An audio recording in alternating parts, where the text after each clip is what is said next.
Good evening and welcome to African Voices platform. Today we have an actor, director, artistic director and co-founder of Roots Mbili Theatre, John Rwothomack, who is a Sheffield-based celebrity, if you will. John, welcome to African Voices platform. Celebrity? Celebrity, wow, John. Not sure about that. Thank you. I mean, you show up in so many spaces as a celebrity, really, and I think we take it for granted because we know you, but you are a celebrity. I mean, wouldn't you say? I don't think I want to be a celebrity definitely in Sheffield, but I love the city. Oh, well, your talent's taking you into those spaces. Yes. So let's go straight into that talent. You wear so many hats. Roots Mbili Theatre, which you co-founded. Migration Matters Festival, where you serve on the board, but you're also working on.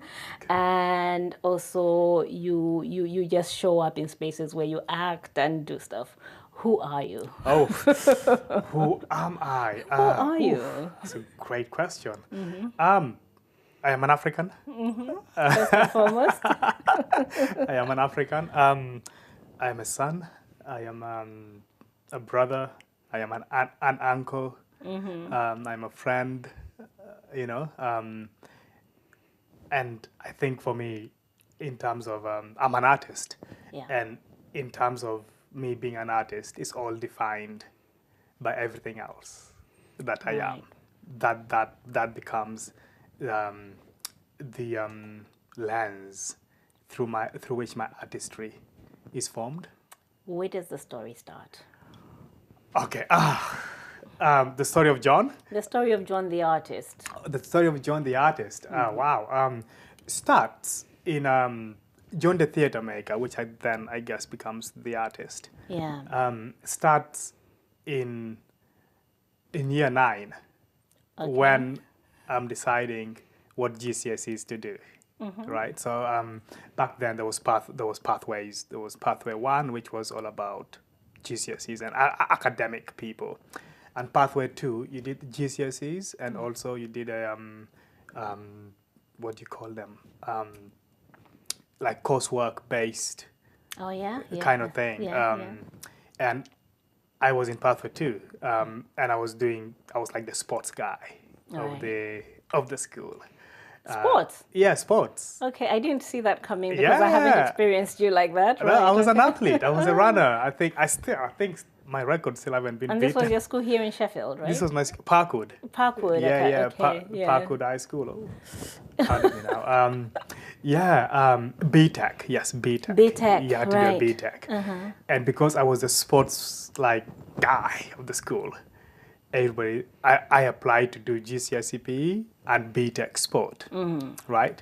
But the administrators made a mistake and put me up for BTEC performing arts. What? Don't tell me it was a fluke. I was like, no. Sure.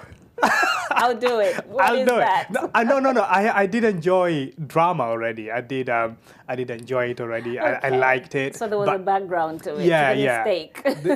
But I was never gonna do BTEC. I was gonna do BTEC sport. And then I was like, you know what? I'm really doing GCSE. It's fine. I'll do this performing arts BTEC, and loved it. Loved it. Went to A levels. Again, met a teacher there who had gone to the same drama school I ended up going to. Okay. Who I was like, I'm just gonna do drama for 1 year, then I'll drop it. Because I'm gonna do physics and maths and wanna be from an African background. You know what I mean? You're gonna do all these the ones that the parents said you should do. Exactly. For their pride, not yours. Their pride. Their pride. Engineer. I remember my dad coming to an open evening, a parents' evening. And all he talked about was his brother is studying engineering. That's all he talked about. Telling you that. Telling the teachers that. I was like, oh, this is my It's my parents' evening, not my brother's evening. Yeah, so in my head, like, okay, cool, that's what I need to do. But yeah, my amazing teachers at A level, at All Saints, sat me down and said, you have to audition to a drama school. All right. I was like, what is a drama school? What's that? Like, I didn't know there was an institution where you could. It's just set up to study theater, acting, directing. I did not know that existed. And then I saw the prospectus, and I was like, wow, Were you blown away? Blown away. Wow. Completely. Then yeah, I auditioned, got in first time, which apparently in the industry is not an easy thing. But what did you do for your audition? oh my God. Do you remember? I think I did a monologue from a Long Day's Journey into Night by Eugene O'Neill. And then there was a classic, De Flores, what's that play called? I forget the name of the play, but yeah, a classic and a modern. Okay, yeah. And modern you made it, you sailed through. Sailed through, finished, and then finished in 2015. Where did you go? Rose Bruford. Okay. Rosie B. Oh, I love that place. And that's where they made this, they took what you had, the substance of you, and you became this person who, in my view, we get to who you become when you're really in your element. But you're known for African theatre. Wouldn't have thought your audition was a classic. I loved classics. I still do. Yeah, you do. I think they exist for a reason, There's a reason something remains a classic. It means it's speaking something in that particular time, which in future is also still, you can still respond to. And that's a real challenge for artists. You got to make something that responds to the now. But you don't have to think too much about the future. If you think about the now and it speaks to the now, truly speaks to the now. Yeah. It will speak to the future. Okay. You become this thing, like when you're working on a play, right? In your presence, I usually lose you as John. I think most people gone. What happens? Like, well, is that your creative process? What happens? Like we literally start to speak to your characters. I mean, when I'm acting, I'm hopefully not me. I mean, there's 5%. You're still there somewhere. I'm still there somewhere. Of course, I have to be present in the sense of, the audience, how they're responding, and what I need to do to make sure that they're still with me. I've got a story to tell. I gotta make sure that's they're following the story. But when you're in there. You're in there. You have to be in there. Otherwise, you're doing a disservice to the text, to the creative team, to the audience. And I guess partly, I also lose myself a bit sometimes. I finish doing a show like Far Gone. I'm like, ooh, breathe. Who am I? Like, whoa, come back. What do I do when I'm not this person, this like, character? John, are you there? Are you? It's beautiful. It's beautiful to see. I think you epitomize what I say when I talk to people about an artist that I'm close to, because you do embody your work. But you write your own work. So I want to go to Far Gone, but that's a bit more recent. I first met you, I think, when you were doing Bad Blood Blues. Bad Blood Blues by Paul Sirrett. Yeah, yes, what's the story there? Yeah. Beautiful play. So being at drama school, and it was interesting. I loved it in terms of training me, an African man who came here at the age of 11, now training at drama school at the age of 18. In a context of theater that I guess I sort of study and understand. Yeah. But culturally, it was disconnected to me. Right. I didn't have a connection to African text or African theater. You know what I mean? That I did not have a connection to. So that. as you were doing your studies, then, yeah. Yes. Okay, right. And we had the library was, I think. They say it was one of the biggest library for drama schools in the country. Oh, really? It was really good. So you went to a very fancy drama school. See, I don't know much about that world. Rose Bruford is, then it's quite celebrated. Then it's I don't know now. I haven't read too much about them. But the library was full of text from English, right? English theater, there was European theater, American theater. There was a small section on black with black writers. Okay. And there was zero on African. So it was black writers from the UK, black. The West region. Yeah, like 1% of this library was black. Right. You know what I mean? There was no African. And then Bad Blood Blues was in that section. Oh, yeah. And I read it and I was like, oh, first of all, this is not a black writer. Paul Sirrett is a British man writing the play. Looks at how Western pharmaceutical companies take advantage of third world countries when doing medical research. Yeah. And I just fell in love with it. I was like, oh, the voices of these characters are very clear to me. I mean, there's two characters in it. One is from Manchester, Yeah. you know, and the other is from Sierra Leone. So the meeting there, and I was just taken back because I saw the African character. That was the first characters that I saw that somewhat represented me. And in you could context. understand and Yes. you could see what that experience was. Every character I played in drama school was white. There was only one time I played somebody who's black, you know what I mean? Okay. But every other character I played was a white character. So this was going to be your moment. Yeah, and I loved it, and I was like, oh, and I wanna. It just stayed with me, and I was like, I wanna play this role. So what did you do? Did you adapt it, or did you actually replicate, No. do the whole play itself as it is? Yeah, I didn't adapt it. Paul was very kind enough to give us the rights. So when I finished drama school, moved back to Sheffield because I couldn't afford living in London, of course. I then I wanted to play Patrice in Bad Bad Blues, but I realized it was more important to put the play on. Yeah. So I decided to direct it. Yeah, Patrice being the Sierra Leone character. Yes. So I decided to direct it. Yes. And I then remember applied for Arts Council and were lucky enough to get it. And and then that's how Bad Bad Blues. So I directed it, and we cast amazing actors who came out. And was that when I saw it was at theater, one of the old theater Deli. days. Yeah, Theatre one of Deli. the Yes, theater days. yes. So that was it. Right. And then you've moved on since then. You've done quite a few things, but can I speak to this particular Far one? Gone. Far Gone, because it's Far Gone. And I think somewhere I'm supposed to I'm named as something in this particular production. Yes, you are. Yeah. You. I mean. I was there, but yeah. So I'll read this little bit here that introduces the work. You say, when the missionaries came to Africa, they had the Bible, and we had the land. They said, let us pray. We closed our eyes. When we opened them, we had the Bible, and they had the land. This is a quote from Desmond Tutu. Desmond Tutu. Why do we stop there? When I was looking, when the play was being printed, I was looking for something that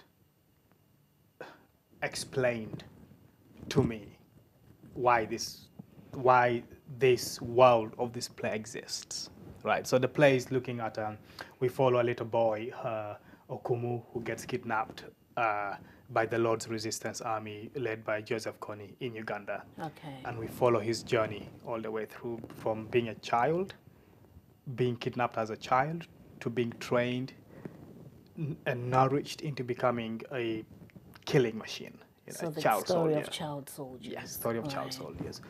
And I believe ideas come to you as an artist, whereby by the time they come to you, they've been traveling for centuries, for thousands of years. Wow. A lot of things have happened in place for that idea to land to you.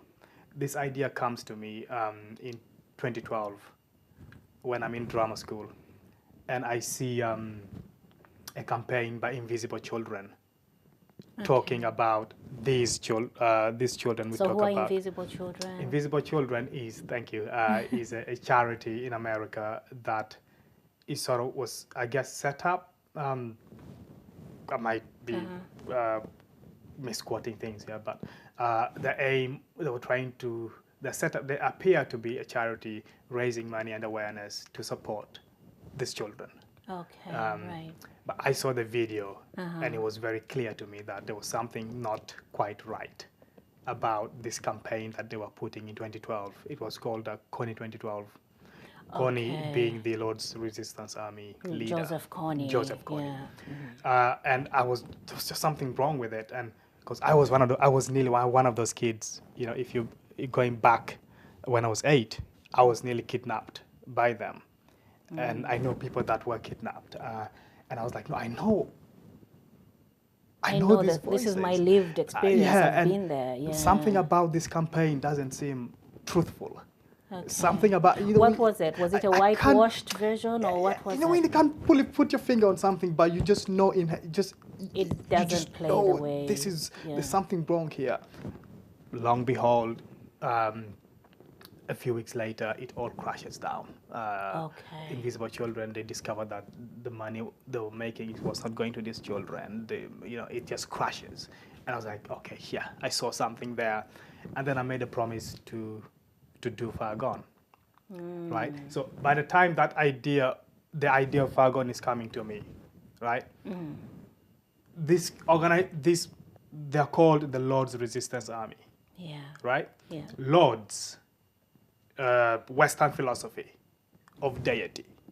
Oh. Right? Yeah. That's where the name is coming from, the Lord's Resistance Army. So it's that concept of a Lord. Yeah. God. Yeah. They're believing in God. That's what they're saying. This is God's Resistance Army. Right? When is Western philosophy coming into Africa? Some years back. Yes. Right? That's the quote. Right? Yeah. When is that philosophy? We're talking thousands of years before this philosophy existing. Yes. Then colonialism happens. Yeah.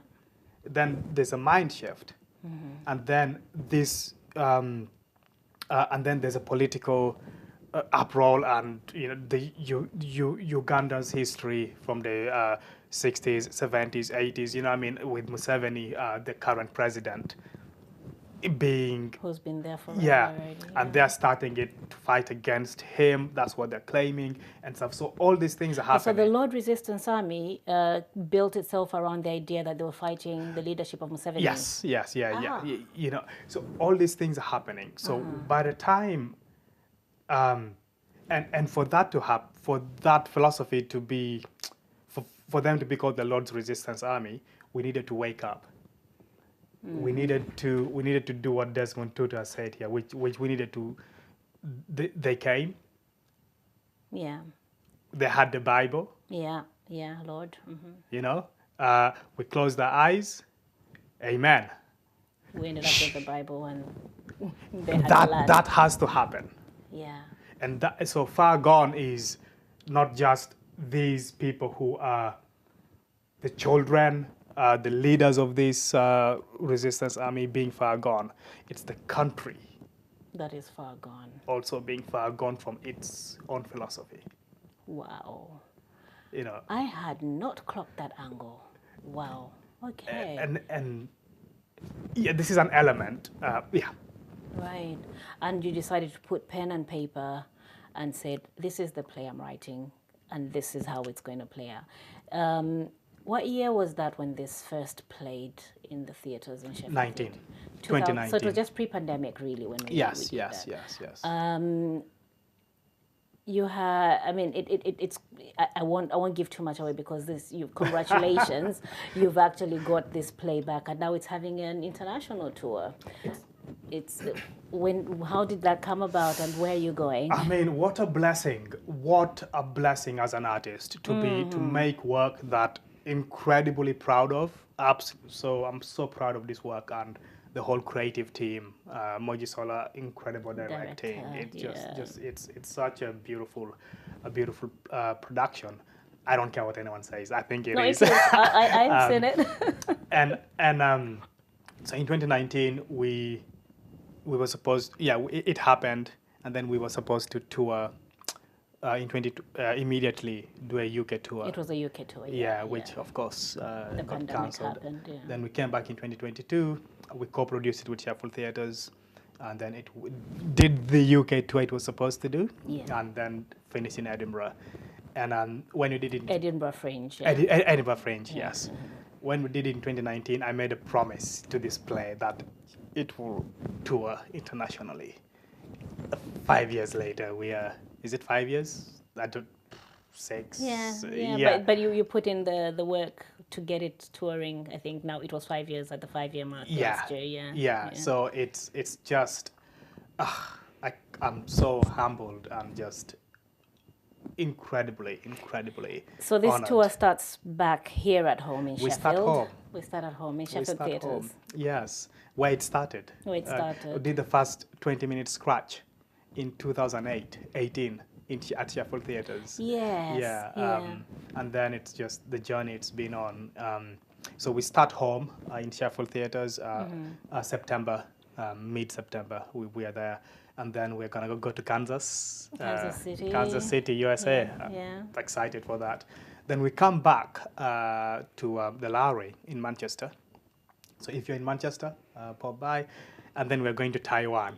We're going to Taiwan, my God, yeah. 3 amazing cities in Taiwan. Cannot wait to be there. And then South Africa, closer to your home. Closer to my home, Closer and to your I'm home. hoping I can come to the South Africa leg, actually. So, I mean, there's so many, there are quite a few, is it 7 characters in here? 4 characters. You meet, there's others, There are others you meet, we talk key about, characters. but the ones that we see are 4, yeah. And you play each and every one of those characters. I do. Like, it's crazy how you morph into multiple characters depending on who it is you're representing. Is that a work of having a brilliant director like Mojisola? Is it the movement directors? Or is it just you as a brilliant actor? I'm not going to take all the credit for that. No, it's a and writer too, because you wrote this. The way I wrote it, it comes from the way I wrote it, partly. I wrote it by working out what a scene was. So I did a lot of work to know who the characters were. So I spent time working out what the physicality was, what the voice was. So in my body. I wrote it in my body. And once I knew that, I know who they are, then practice switching from one to another.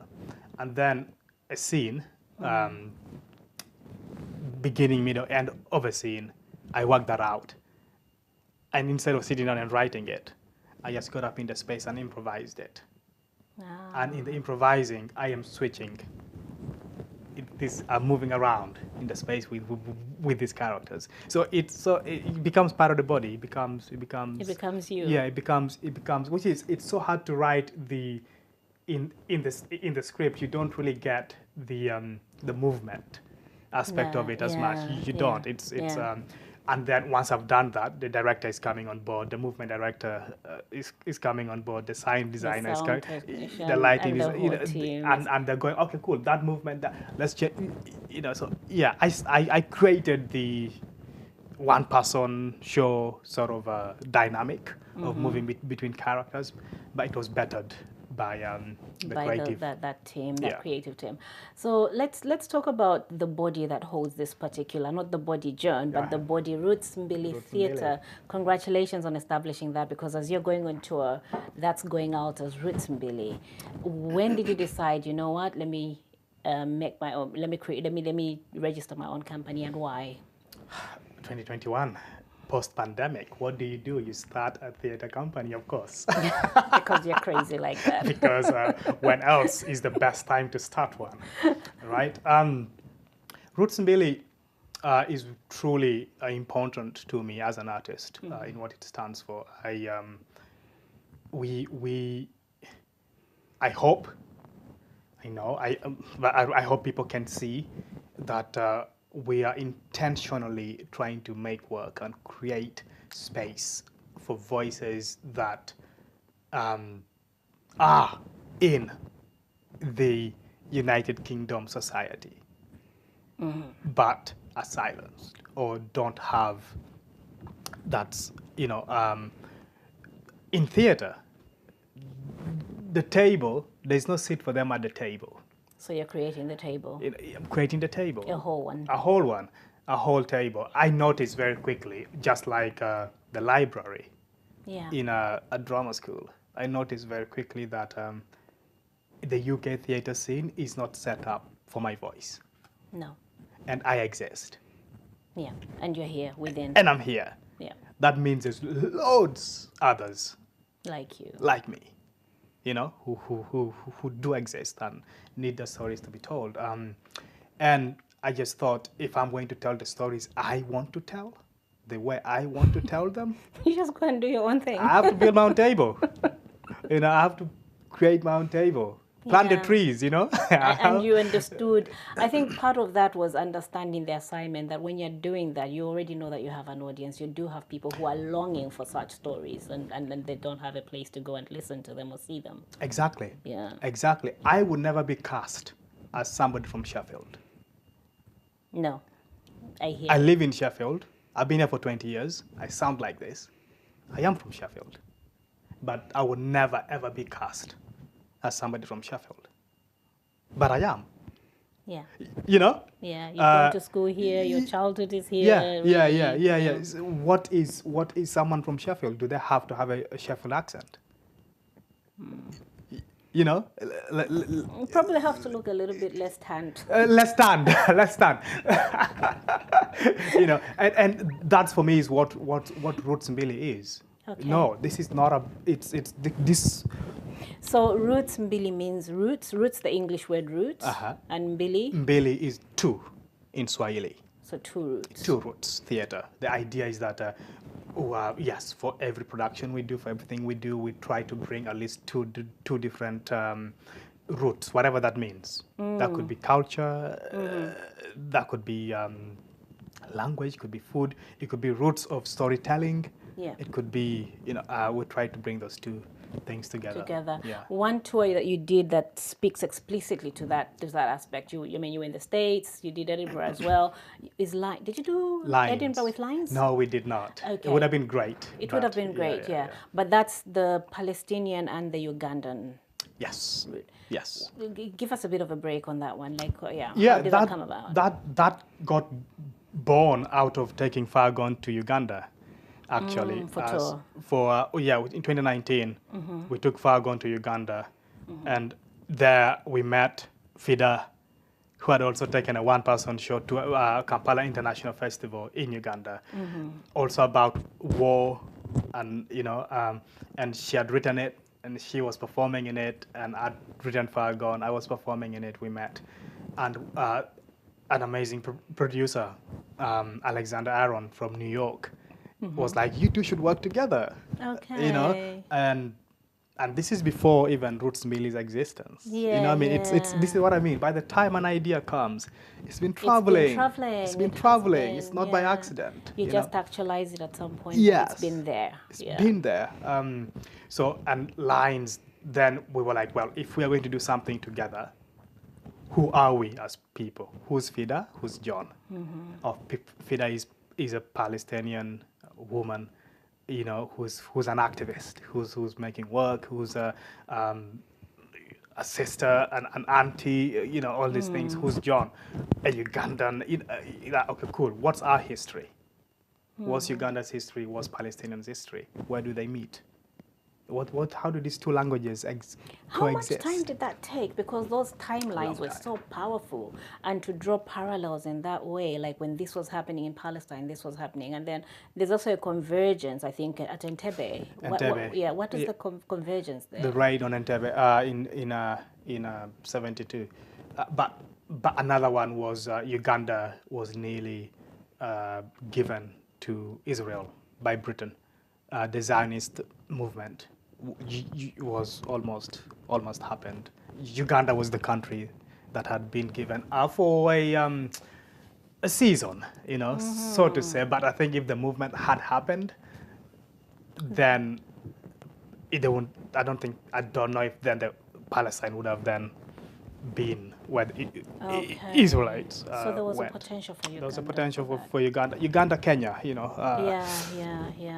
Actually, it kind of makes sense thinking about it like that. Yeah. That would have happened. Yeah. Looking at that positioning.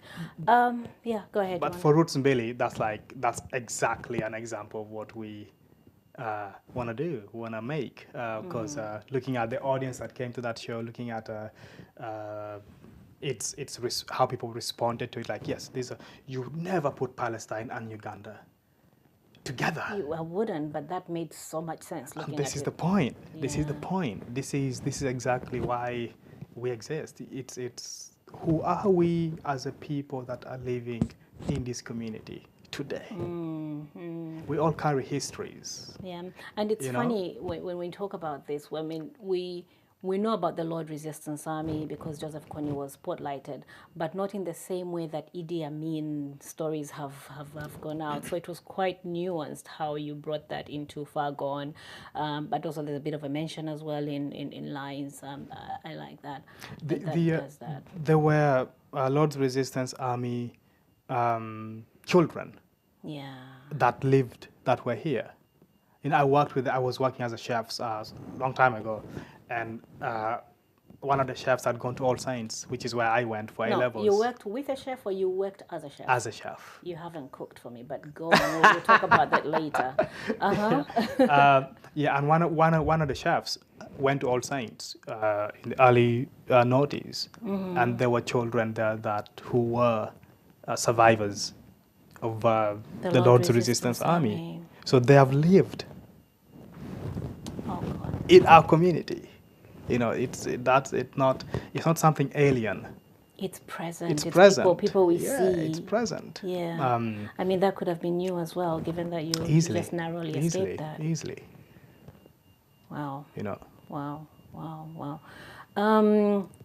So that the speaking to the issue around child soldiers, but also the Lord Resistance Army, for the first part of Far Gone, we did a fundraiser for Evelyn Amoni. Do you want to talk a bit about her and the people like her? Yeah. Oh, unfortunately, they've stopped. Unfortunately. They've stopped? Yeah. From what I see, the organization is not in existence anymore, unfortunately. Okay, so at the time, what was Evelyn Amoni doing? Yeah. So Evelyn Amoni was a survivor, and when she was a child soldier, she was forced to be one of Joseph Kony's wives. And then after the war, after what happened, she came up and set up an organization called the Women's Advocacy Network, which was a space to help women to sort of that had been part of that, women who were survivors. That had been part of the Lord Resistance Army, forced to be part of the Lord's Resistance Army. So how do you get back into community, into society? Yeah. How do you build rehabilitation? Mentally, physically, socially. Reintegration. Reintegration. Hard, and we did raise some money for them with our programs, but. How did Sheffield respond to that side of things? I know the response to the play was quite stirring, but the fundraiser and understanding what causes it would quite well, actually. Quite well. I love British people for charity. It's like charity. Oh yeah, yes, of course. Which is great. Which for us was really useful. We did. Yeah, it was quite moving. How the amount of money we were able to raise for them wasn't enough to keep them going, but it was enough. It helped to some degree. I met them. I met Evelyn when I went to Uganda, and it was just amazing to see the work they were doing. It's a war. The effects of war. The war. The real. The residue of war has such a longevity. It will take a long time. Long time. To cover, won't it? Long time. There's things that happen as they are happening now around the world, everywhere. That's happening now, and that's horrible. But the effects... It's longer than when everybody shuts the door on the stories. Generations. It's generations. It's generations. That's a big price. And has it been important for you in your art to do these types of stories? Because you look at issues such as this. I think in all your work there'll be something very powerful that's real, that's current. Is that intentional? Yes, absolutely has to be. These ideas again are not coming to me by mistake. Yeah. They're not, it's responsibility. I am aware of the responsibility and how careful I need to be and how resilient and respectable I need to be of the weight that's being carried. Because these are not, I call my work historical fiction. Oh, wow. It's based on history, but you create the characters. I'm creating the characters are fiction. The story is fiction, but it's sitting in reality. In reality, it doesn't matter. Even the plays that I'm writing now that are set today in 2025 are historical fiction. Okay, tell me one of those. Because this is a history, right right now. Are you working on anything? We are, yes. I mean, as Roots Mbili. As Roots Mbili, it was public actually. We did an R&D for a play called Kubulaya, which translated from Bamba, Zambia, is away from home, or in Europe, in the white man's land. In the white man's land, something like that. And this is looking at, I guess the big question is, so there's quite a high rate of separation and divorce amongst African couples who migrate to the UK. After some time, the rate of separation and divorce is quite high in the African community. I had an interview with a pastor, church pastor in Sheffield, who told me that over 98% of the couples that he deals with don't end up together. Wow. So what are you looking at specifically? Are you looking at the whys? Why? Without going, why? It's just exploration. It's exploration. I'm writing the play at the moment, and it's honestly the hardest thing I think I've ever done. I finish writing and I'm drenched. I mean, I'm just like, I find myself tearing up, because these people, we are setting it on the night of this separation, of this. So there's family beyond just the couple. There's children involved. There's so much. Yes, thank you. So it's a family. It's a Zambian family we are looking at who moved to the UK, and things have happened. So there's a mother, dad, daughter, son, and we meet them at the pivotal moment when that's happening. When they'll have to make a decision whether they're going to stay together or not, and we just spend the night with them. And the way you leave us hanging in your bed, I'm doubting we're going to see what happens there. Honestly, I don't know yet. So you had a reading for that here. So that was the first iteration, and you are going to be doing some more work before on the research and development. Yes. So we are doing another R&D in January. Okay. We're calling it not research, but a reading? Test and development, which is what we did for another show called Never Look Back in 2023. So it's sort of between an R&D and production. It's like in the middle. So I would have written it, and then we're just gonna test it. How does the audience respond to it? How does it work in terms of theater? What's it like? Yeah. So Never Look Back, actually. I'm glad you've mentioned Never Look Back, because I came to that test, audience test, and the response again, your work is stirring.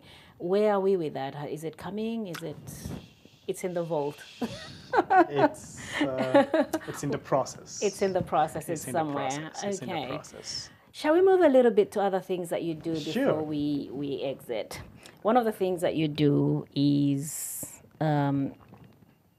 you're on the board of Migration Matters Festival. Yes, you're one of the hosts alongside me, but you also work on it in terms of putting the program together. You support that. How has that journey been, and what do you get in that one? Like, what do you do? Migration Matters is easily my favorite thing. I love that festival. We are 10 years old this year. Wow, yeah, 10 years. Art speaks. But it's a multi-arts festival. Yes. So how do you? And there's different mediums. There's different, and it's about people. It's about people, bringing people together in a way that feels safe. That's what, number one for us. It has to feel safe for everybody. Doesn't matter who you are. Doesn't matter what your story is. Doesn't matter where you're coming from. You have to feel safe. As an artist, as a creator, as a person. If you're involved with us, you know what I mean, you have to. And then we are taking, which is very dear to me as a person, definitely, and to everything I do, this is quite important. It's going, okay, we are different. There's, Sheffield is made up of people from all over the world. Yeah. Yes, we're different. And that's a melting pot for everybody, really, when it comes to Migration Matters. Let's stop this nonsense that at the end of the day, we're all humans. Yes, I get it. Yes, at the end of the day. But we're unique, right? But we are unique. Each one is unique, and we have beauty in whatever color. The thing that I just wanted to bring out as well is that intentionally Migration Matters Festival is held during Refugee Week every June. Yes. That's a cause that the festival aims to highlight, whereas it's not just about refugees, but at least there's something there that has to resonate, right? Is to amplify that. It was started by amazing Sam Holland as something to celebrate refugees, right? Which then very quickly moved into something that celebrates migration as a collective, as a whole. And we're celebrating every aspect of migration. You can be you could have been Scottish and moved to Sheffield. That's migration. Yeah. Right. Yeah, there's this mistake. Whatever form it takes. I've had people come to me and say, "Oh, I'm white." It doesn't feel like no. What do you mean? It's not. This is. I feel guilty partaking and volunteering because what do you mean? No. This is a space for absolutely everybody. Yeah. And in terms of the differences, we love that, and we celebrate that. We celebrate that with artistic mediums, because that's what we do. That's every year, every June. June. Should keep an eye out. Yeah. And then Roots Mbili is something that people should be looking at. These are Sheffield initiatives. That makes me feel very good to be part of this city. Those are Sheffield initiatives that people should be looking out for. I just wondered if you had one last thing to say, and then we're going to say bye to our audiences. It's your interview. It's your channel, but I just want to say this woman is incredibly amazing. That doesn't land. You are, because you've been part of these journeys in so many different parts, in so many different ways. Creating this platform. You are on Migration Matters board. You might say Roots Mbili. Like, you are present in the cultural sector of the city. It's absolutely an honor to work with people like you. I think people like you guys make it possible for people like me as well to thrive in a city like Sheffield. So thank you very much for giving me that opportunity. And thank you very much to all our audiences for all the support as well. I think that's a very good note for us to say good night. Thank you.